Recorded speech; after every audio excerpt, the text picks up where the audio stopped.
The 1960s were to prove to be the last decade in which the steam locomotive was to be used in public service on the national railway network of Great Britain.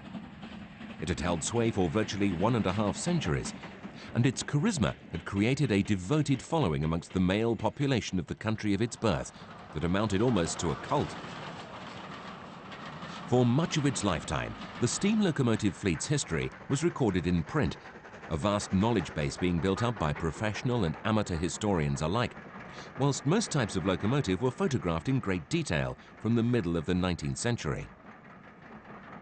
Moving images of the steam locomotive are rare in comparison to the foregoing, as the professional railwaymen had little need for such images other than for publicity purposes, and the cost of film was prohibitive for much of the working life of steam.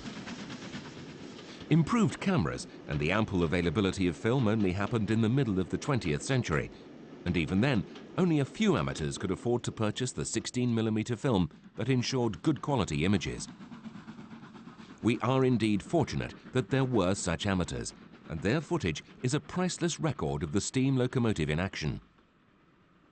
Amongst them was Richard Willis, from whose films this series of 5 programs has been created.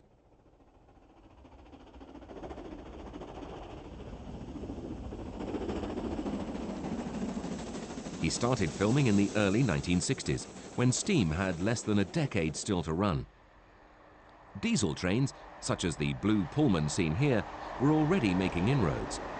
They were, of course, part of the ever-changing pageant, these particular units having very short lives and almost belonging to the steam era.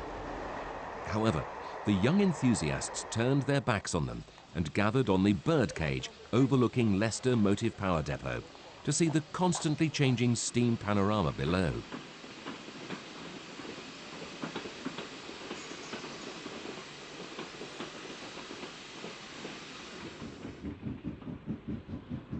This was one of the classic spotting locations, and many different types of LMS locomotives could be seen.